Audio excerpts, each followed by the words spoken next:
When did you graduate? I graduated May of 2006, and I majored in English and minored in journalism. Okay, so since graduating, can you tell me a little about what you've gone through? I'm looking at your resume, and it's really, really extensive. Can you kind of go through a little bit about that, how you've kind of... Oh, geez. Okay, well, I grew up in a military background, so I've actually lived all over, but I went to 2 years of high school in Sierra Vista and then transferred to the University of Arizona.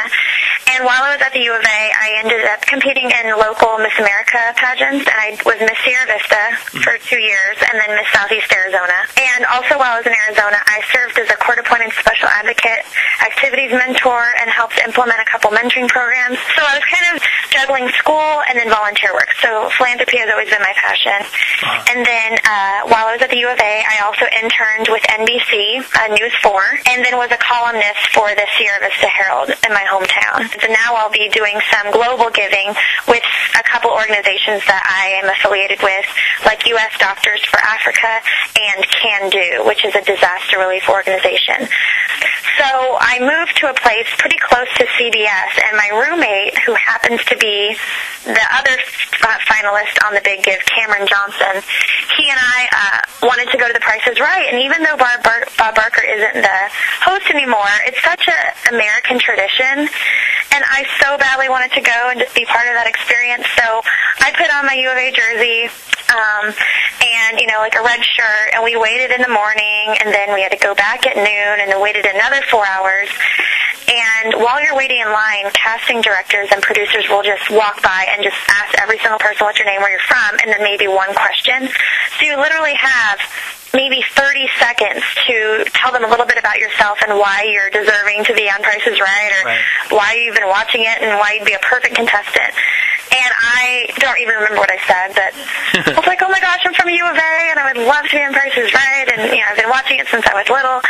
And obviously I think the people that are a little more outgoing and crazy, which I definitely am outgoing.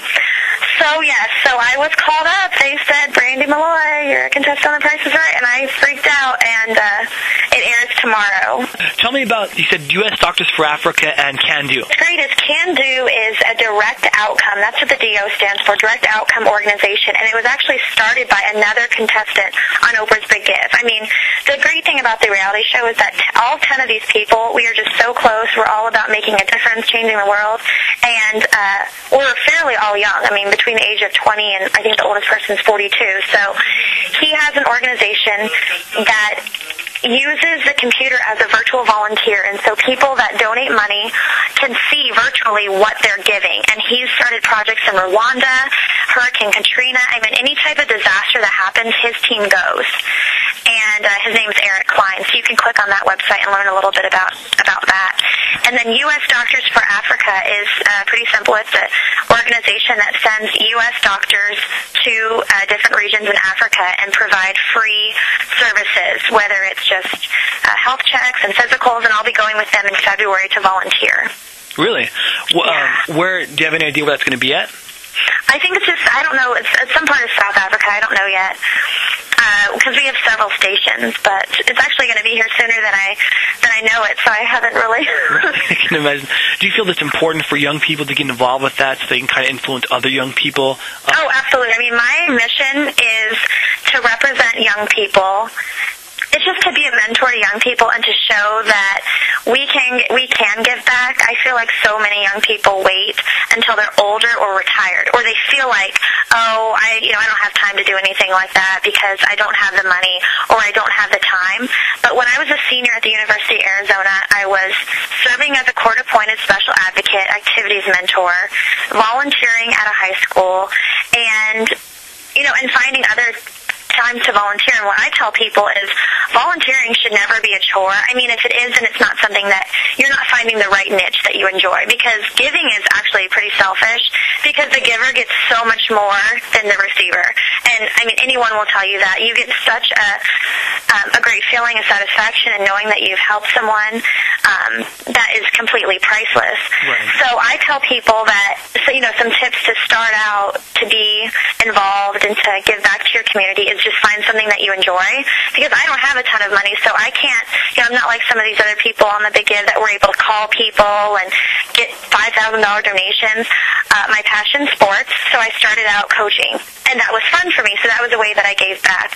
Or I love to cook, so I would help with the homeless ministry at my church. Or I love working with children, so I found 3 hours a week to go to an elementary school and tutor. So I just tell people, find something that you enjoy, what you're passionate about, and then use that as a way to give back. Because I learned early on that I was pretty blessed with 2 supportive parents, and not every child has that same opportunity.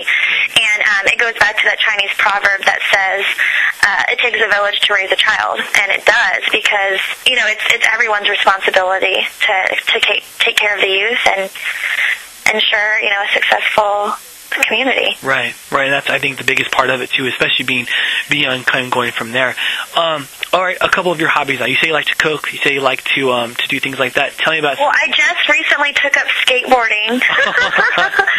I played basketball, soccer, and volleyball all through high school. I actually had a full soccer scholarship that I wasn't able to take advantage of because I had several scoliosis surgeries to correct curvature in my back. But hobbies would definitely be hanging out with my family. I have a nephew named Max who, you know, is my life. I love to cook. I actually work for a chef now. I'm her director of outreach, the celebrity chef for Biggest Loser, Devin Alexander.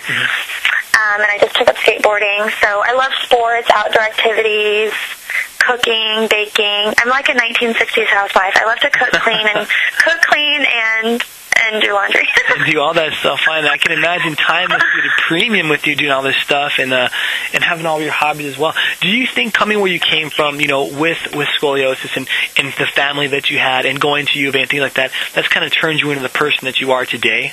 Oh, absolutely. I mean, I would not be the person I am today if it wasn't for a supportive family, my military background, and meaning as a military dependent. We moved around every 3 years, and I think it was a blessing because it's such a tight-knit community on a military base, but you learn so much. You know, when I was studying the Mona Lisa, I was going and visiting it, and I had opportunities to learn new cultures, meet new people, and so definitely that experience. And then, I don't know if you have had a chance to read my website, but I do have like a little bio on there about my back because it was so important. I was diagnosed with scoliosis on a Friday afternoon, went to a hospital in El Paso, Texas, and got fitted for a back brace and went back to school on Monday, and I was a completely different person. And kids were knocking on my back because I had this, you know, bulky, ugly back brace. And kids were knocking on it, you know, because it obviously sounded like plastic, and I couldn't carry a book bag anymore, so I had one of those little suitcase. It was just hard, and so I was teased and bullied, but I found solace in playing sports.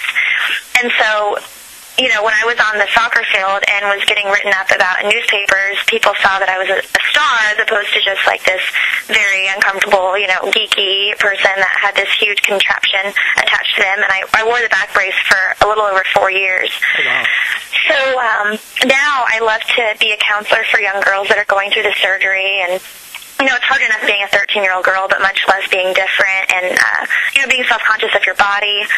So I've definitely been able to take that, and if it wasn't for what happened with my back, I would have never, ever tried to compete for a pageant, much less being able to be part of Oprah's team on her show. So when I do motivational speaks to children, I always tell them, you know, when it's so true, when one door closes, the other door opens, and sometimes something that you want isn't happening because there's something better. And so I'm very thankful for all the experiences that I've had.